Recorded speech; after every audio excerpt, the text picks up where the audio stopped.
హరీష్ రావు గారు కూడా దీని మీద స్పందించారు. కాంగ్రెస్ పాలనలో రాష్ట్ర ఆర్థిక వ్యవస్థ కుదేలైంది. 3 నెలలుగా మైనస్ ద్రవ్యోల్బణం ఉన్నది. పాలనా వైఫల్యానికి ఇది నిదర్శనము. ఆర్థిక నిర్వహణలో కాంగ్రెస్ ఫెయిల్ అయింది. రాష్ట్రం తిరోగమనం వైపు పయనిస్తూ ఉన్నది. మాజీ మంత్రి హరీష్ రావు ఆగ్రహం వ్యక్తం చేశారు. ఇకపోతే నెక్స్ట్, పోలవరం బనకచెర్ల టెండర్లను రద్దు చేయాలి.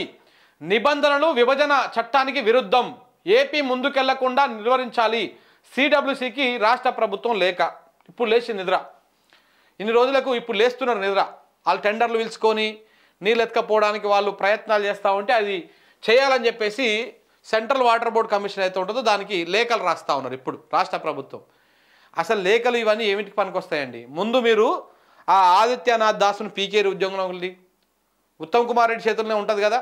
నీటిపారుదల శాఖ సలహాదారుగా ఒక ఆంధ్ర ప్రాంతంలో ఉన్నటువంటి వ్యక్తి, చంద్రబాబు నాయుడికి చాలా సన్నిహితంగా ఉన్నటువంటి వ్యక్తిని తీసుకొచ్చుకొని ఇక్కడ నీటిపారుదల శాఖ మంత్రిగా సలహాదారునిగా పెట్టిర్రు. ఆయన ఏం చేస్తాడు? మనకు కావాల్సినటువంటి తెలంగాణ రాష్ట్రానికి అక్కడికి వచ్చే పనులేమో అసలు చేయడు. మిగతా అన్ని కార్యక్రమాలు తొందరగా చేసి పెడతాడు. దానివల్ల ఎవరు నష్టపోతున్నారు? తెలంగాణ నష్టపోతుంది. మీరు ఈ లేఖలు రాస్తేంది, ఏం రాస్తేంది, ఏమవుతుంది? ఉత్తమ్ కుమార్ రెడ్డి గారు ఇప్పుడు మేల్కొని ఇప్పుడు ఇది చేయండి అది చేయండి అని చెప్తా ఉన్నారు. ఇంకెక్కడుంది? బనకచెర్ల ఆల్మట్టిపై పోరాడుతురంట. ఎట్టి పరిస్థితుల్లోనూ రాష్ట్ర హక్కులను వదులుకోం. ఏపీ, కర్ణాటక, మహారాష్ట్రలో ఎవరు అధికారంలో ఉన్నా ఫైట్ చేస్తాం.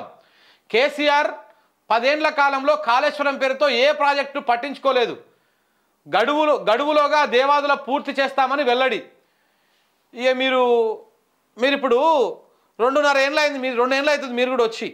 ఈ 2 ఏళ్లలో మీరు చేసింది ఏంది చెప్పండి? ఇంకా కేసీఆర్ ఏం చేయలేదు. ఇక కేసీఆర్ ముచ్చటనే ఇంకెన్ని రోజులు చెప్తారు? ప్రజలకు కూడా ఇన్ని బోర్ కొడతా ఉంది. మీరేం చేశారు ఈ 2 ఏళ్లల్లో? ఇంకేం చేస్తారు 3 ఏళ్లల్లో? గజ్జెప్పురి. ఏపీలో, కర్ణాటకలో, మహారాష్ట్రలో అంట ఆ ప్రభుత్వాలతో కొట్లాడతారు. దమ్ముందా మీకు? ఏపీలో చంద్రబాబుతోని గట్టిగా మాట్లాడండి. మీ సీఎంని మాట్లాడమని చెప్పండి, రేవంత్ రెడ్డి గారిని. ఏం చంద్రబాబు, ఏం కథలు పడుతున్నావా? మా తెలంగాణలో ఎట్ట దోసుకపోతున్నామని చెప్పేసి ఒక మాట మాట్లాడమని చూద్దాం. ఆ దమ్ము ధైర్యం ఉందేమో దెబ్బకే కుర్చీ వీకేస్తారు. ఇలా మాట్లాడు. కర్ణాటక మీ కాంగ్రెస్ ప్రభుత్వమే పోయి కూర్చొని మాట్లాడి ఆలుమట్టి ఏదో పెంచుతారంట హైటు. అది పెంచకుండా పోయి మాట్లాడి రాపోరి. అది పెంచితే మన జూరాల ప్రశ్నార్థకమే, మన శ్రీశైలం ప్రశ్నార్థకమే, జూరాల కింద ఉన్నటువంటి ప్రాజెక్టులు అన్నీ ప్రశ్నార్థకమే.